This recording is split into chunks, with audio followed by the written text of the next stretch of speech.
Welcome everyone to this short presentation on defeating procrastination. I'm your host, Michael Van Soest. There's a lot to cover today, so we're just going to jump right into it and keep this as short as possible.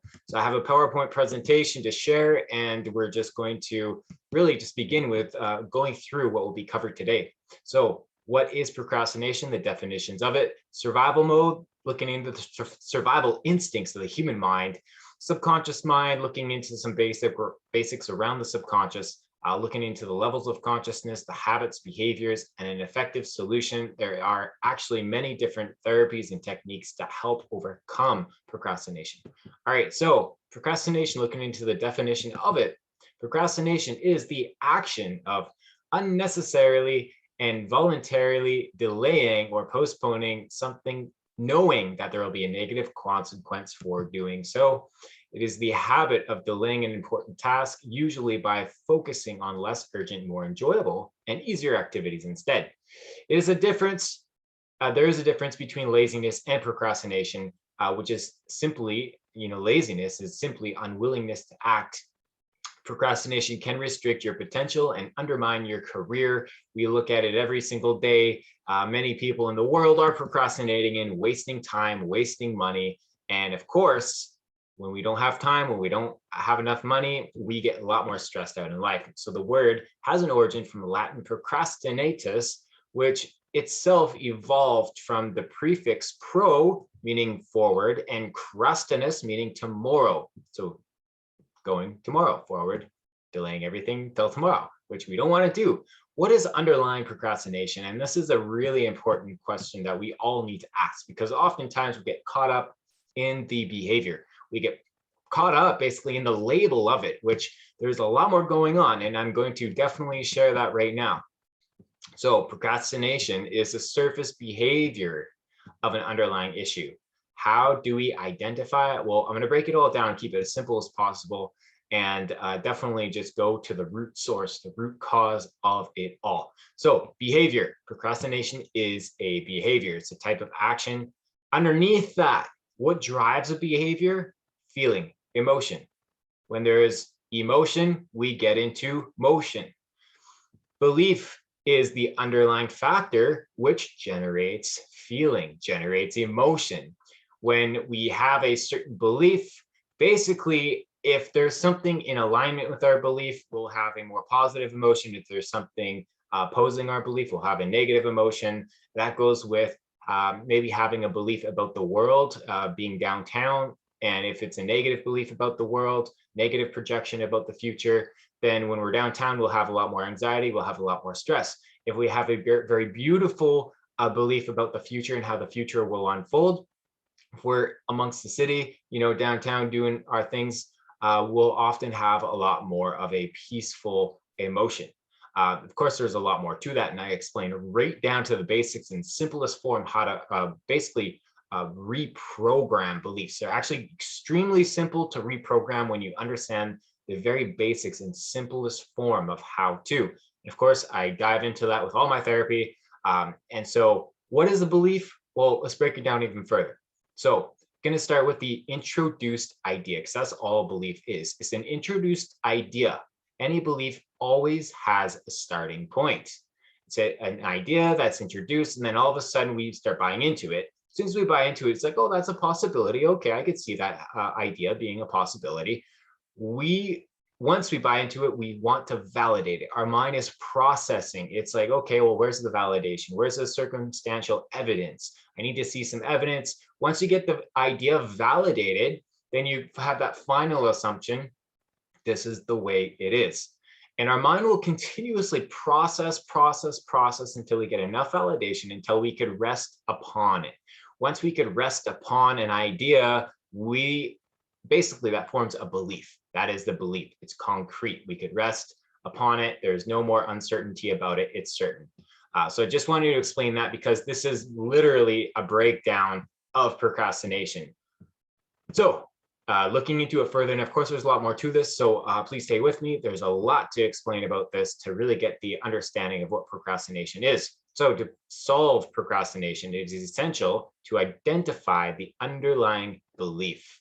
So how do we do that? Well, there's many different forms of therapy you could do: trance therapy, hypnotherapy. That's why I mainly focus in. I do subconscious work, subconscious therapy, meditation. Meditation works, however, it's a little bit more difficult to navigate those deeper levels of the mind to really, really get to the root cause of procrastination. Then, of course, journaling, type of trance journaling. That again is a little bit more difficult to when you're in those deep, relaxed states. A lot of people will just fall asleep. A great example of procrastination. So just breaking it down, just to give you a little bit of a taste of what I mean here. So procrastination, some people may be perfectionists, perfectionists, and the underlying root cause of perfectionism is somewhere we need to, make sure it's 100% absolutely perfect. We put the extra energy, we put the extra time. If it's not right, we'll redo it and make sure it's perfect, because when we deliver our project or when we deliver our work, usually there's someone else that's going to be seeing it. And there, we need to make it perfect because there may be an underlying belief. This is where the beliefs comes in, that I'm not worthy, I am not enough, I am not good enough. So I need to, in the behavior, the output is I need to do as much as I can to make it perfect. I need to show that I'm good enough. I need to show that I am worthy. So that's, and basically with all that time that it takes to, do things over again, continuously, recreate it, we're wasting time. We're wasting time, we're wasting energy. And in the end, our mind says there's not enough time. There's not enough time to do this. Why even bother? I'm just going to be putting so much time into this. And often we don't even do it. Or it's too much of a hassle. There's too much stress around it. We look for something that's more pleasurable. So just a basic understanding. So looking at just some of the core beliefs that are usually underlying procrastination. And of course, everyone's a little bit different, so it's going to be different for everyone. However, any type of the trance type therapies, subconscious work, because everyone's unique, that's why those types of therapies work really good, is because each individual has their exact answers within. So it's not about outside information. Information is great. Information helps you, basically break things down so it becomes very simple for the mind to understand. However, each individual is going to have a different belief. So trance type therapy, hypnotherapy, subconscious work will allow that individual that's all unique, fully unique individual to identify their unique belief.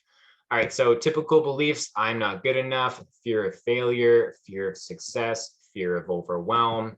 Any little bit of negative association triggers our survival mode, equals avoiding the direction we want to go, avoiding our goal, avoiding our work, avoiding the task we need to do.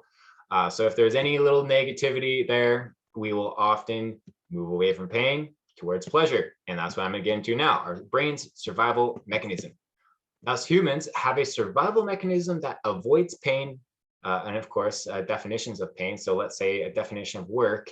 Work is dreadful, work is uncomfortable, work is stressful. Those are definitions of work, and our mind will avoid stress, it will avoid pain, it will avoid discomfort. Some people, of course, have definitions of work that are very joyful. Oh, work is passion, work is fun, work is truly enjoyable, and they'll move more towards it. However, the true definition, when you break it down, work equals progress. Keep it simple.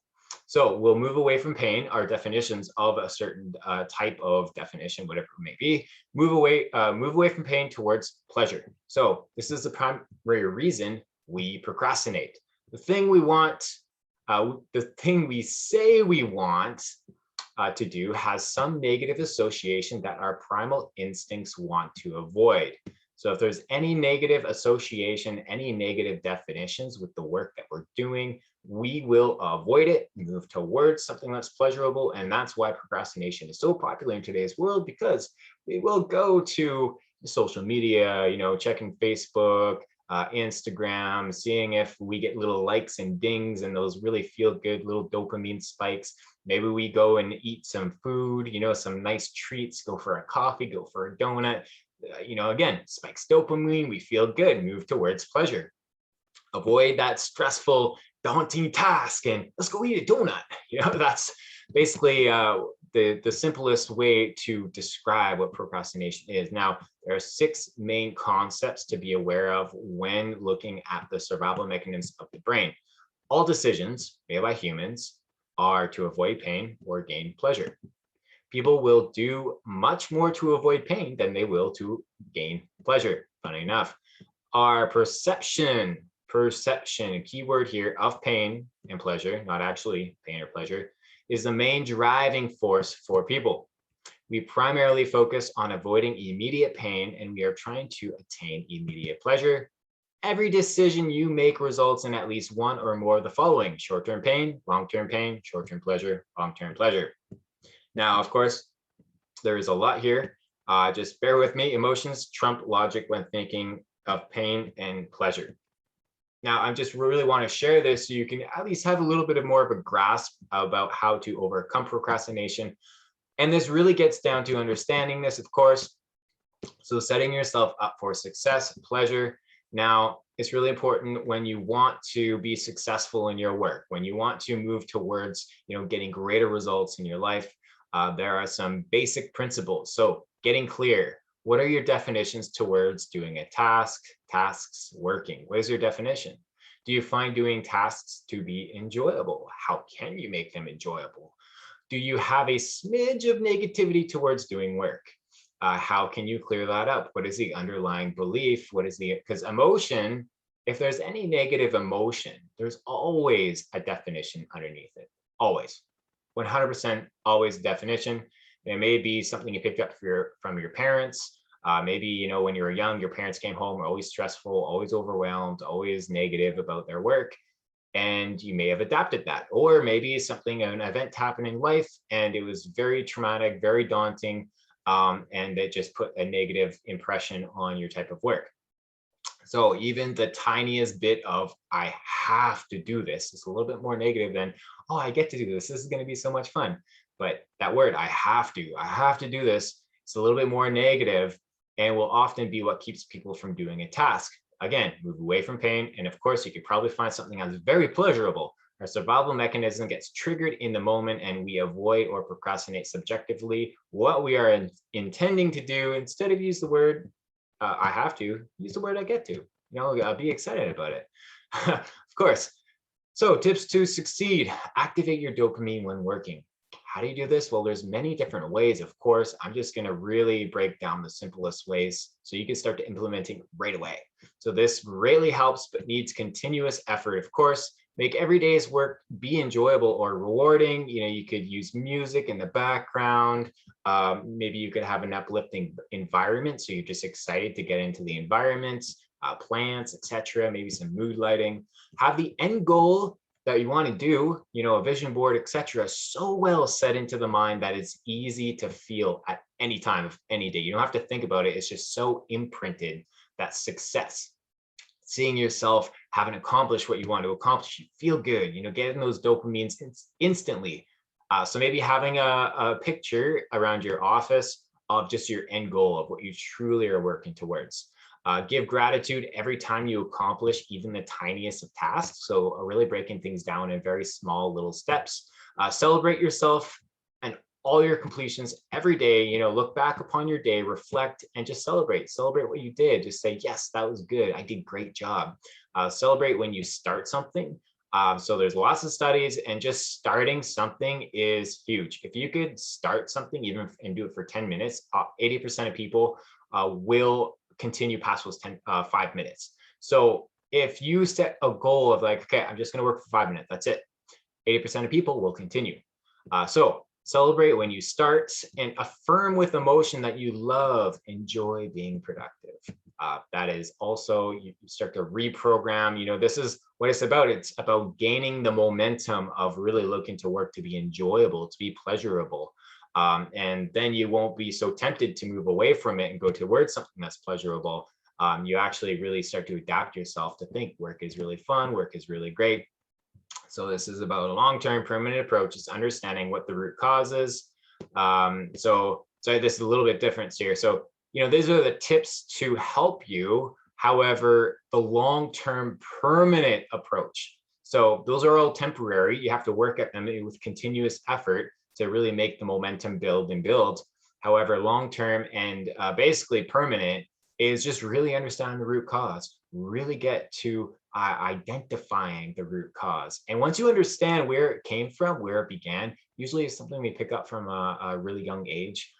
It's actually really easy to change because with everything up to date, let's say it started 6 years old, you picked it up from your family, maybe it was one of your parents. They're very stressful. They looked at work as very painful, suffering kind of thing. Now you pick that up, and from 6 years old all the way to, let's say, you're in your 30s going into 40s. And so you had about 24 years onwards of having that belief of maybe work was stressful and painful. So you got to see that whole momentum build in your life. So 26 years of that experience. Now, if you go back to the initial cause, you realize, oh, wow, so that's where it all began. And I had 26 years or 24 years of experiencing that. Wow, the outcome. It becomes really easy to change. Believe me, I've helped many people transform beliefs. And within a few days, the integration really starts. All of a sudden, it's like, hey, I had no problem starting things. Wow, it was so easy to do this. So if you really want to integrate just getting over procrastination and really allowing yourself to step into that productivity, there is an integration period of really allowing all this work, getting clear of why you procrastinate. It's all about identifying. Once you identify, you could transform the belief. You could change the belief very easily, but the biggest work is getting there. It's identification. So a little bit about the subconscious mind. Or subconscious mind is 95% of who we are. So to explain a little bit better, our conscious mind is what we are aware of one thing at a time. We basically can only focus on one thing at a time. It's an estimate of 5% of the entirety of our mind. The subconscious mind is everything we are not aware of, the rest of which will be about 95% of who we are. So even when we sleep at night, when we go to rest, our subconscious is aware of the room. It's regulating our heartbeat. It's regulating our body temperature. It's sending all the signals throughout our entire body. So there's a lot happening. Even as we sleep, our subconscious is fully aware of everything that's happening. It's recording everything.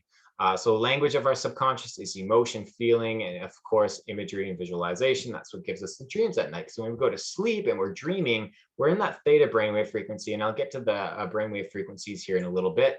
But we're in that perfect state of the subconscious where our mind is synchronized with our subconscious. And that's why we get dreams. That's why we get all these visions. That's the language of the subconscious.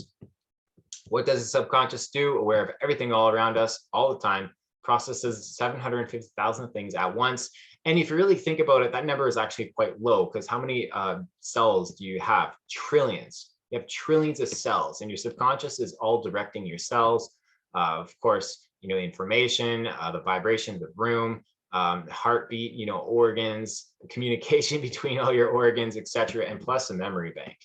So throughout hypnotherapy and scientific research, we learned that between the ages of 0 and 7, we operate in a slow brainwave state called theta, also known to be the subconscious state of frequency. Now, this allows us to download and imprint everything from our reality, just like a sponge. Everything from our parents, school teachers, TV, if you watch TV when you're young, social media, etc. We absorb the good, the bad, the ugly. We just absorb it all. And of course, we download it as a part of who we are, the emotions, the feelings, the definitions and comprehensions of ideas and concepts. We simply have not yet developed a conscious mind between 0 and 7 to tell us what is right or wrong. So 15 years plus, when we turn 15 into, our teenage years, mid-teenage years, we really begin to figure out all the not so great emotions, all the not so great beliefs that we picked up. And basically, we go into this state of like, oh my God, what's happening? What are all these emotions? Why do I feel this way? What's going on? And of course, parents are like, oh, it's just a teenager, just figuring out what's going on with their life. But it's a reaction. All those emotions start to develop, and that's the reaction from the beliefs. Some parents will have negative beliefs about the world, and they'll create anxiety, fear. And of course, some people will have very beautiful beliefs about the world, and they'll have more harmony and very driven and focused. Of course, around late teens, when teenagers really start to integrate their emotions, and develop them. This when a lot of teenagers will start to self-medicate. Why? Because the emotions are very uncomfortable. They may be painful emotions. They may have gone through trauma, criticism, heavy criticism, verbal abuse, whatever it may be. And the emotions are very dense. They're very uncomfortable. So what do teenagers do?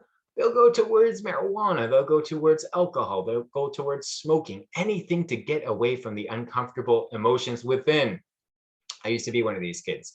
I had severe depression, severe anxiety. I went to smoking, alcohol, marijuana, all those things. And of course, I'm happy to say I don't have it anymore because I know what that was all about and I know how to transform it. All right, so behaviors, beliefs, how do we change a behavior? The procrastination, of course, always begin from the initial point. Identify when and how the belief started. And of course, that's going to be in the subconscious. So it's all about connecting with the subconscious. It is essential to know how a belief started. This will loosen up the mind around what may seem like a solid or stubborn belief when you could really understand where it started from. And of course, it was an idea that was introduced and then it was validated over and over again. We found more circumstantial evidence. We assumed this is the way things are. That was the concrete belief that really settled into our mind. So we could rest upon it. And then our feelings will be generated from the belief. And that emotional drive will drive our behavior. So that's basically, with the survival instincts kicking in there, move away from pain towards pleasure. That's what gives us our behavior of procrastination. So understanding a therapy, how to transform that. Now there's lots of different therapies nowadays. And I'd like you guys to judge, what is it? What would you prefer? Talk therapy, going to see different, someone that may be a counselor, a therapist, and using talk therapy with working 5 to 10% of your mind to solve the issue, focusing one thing at a time, or subconscious therapy, really dropping into your subconscious and working with 90 to 95% of who you are to solve the issue. Now, this is just a study that was done, quite an older study, August 2006. However, you can see the difference, right? So psychotherapy with 600 sessions was a 33% success rate. Behavioral therapy is an average of 22 sessions, you would get 72% success rate solving the problem, of course. Then hypnotherapy, you're working with, what are you working with? 90 to 95% of who you are to solve the issue. 6 sessions, you get a 93% success rate. This is why when I had the choice to go into different counseling, different psychotherapy work, of course, subconscious therapy, I chose that because for myself, I know what it's like, getting prescriptions for depression and anxiety. It basically was just a cover. It was a temporary solution. I just got terrible side effects from different pharmaceuticals. For some cases, they actually work really well. For my case, it wasn't that. So I decided to study consciousness, subconscious work. And what I found was, hey, this stuff works. So I fully dedicated my life to it. All right, so hypnosis, this is what I study. And I really want to keep this short. So I'll just bring everything up here. So defined as the ability to relax the conscious mind to a point where our awareness can be used to access and communicate with the subconscious. So it's basically you're synchronizing your conscious mind, which most of us are just residing within, with their entire subconscious. Synchronization, harmonization. It's not about losing yourself or anything. You're actually, when you're hypnosis, you are operating from 1 to 3% of your conscious mind. You're never fully out. And as a hypnotherapist or any type of therapist, I would never want you to be fully out. I want you to be aware so you can basically guide yourself or navigate to the root cause. If you're out, you're dreaming, you're not conscious, you can't find the root cause. It's impossible. You're probably dreaming off somewhere else. So hypnosis, translated scripts and ancient records show that almost every culture, if not every culture, has practiced a type of hypnosis before. Hypnosis, in other words, is just trance. That's all hypnosis means. It's trance. So there's evidence of sleep or dream temples. Ancient Sanskrit texts describe various levels of hypnotic trance, hypnotic state. In yoga tradition, hypnosis can be easily compared to yoga nidra. James Braid, an English physician in the early 1800s, coined the term hypnotism. Hypnosis was translated from the Greek god of sleep named Hypnos, James built up a reputation in the medical community with a conservative approach. I also found out that James had many spiritual teachers, etc. And so he was the one that brought it through the medical industry, the medical field. Hypnotherapy, of course, is just a therapeutic use. So when someone's in a trance-like state, which we go in many times in a day, it's nothing new to us. We at least traverse hypnosis twice because, again, it's trance. We go in and out of trance many times.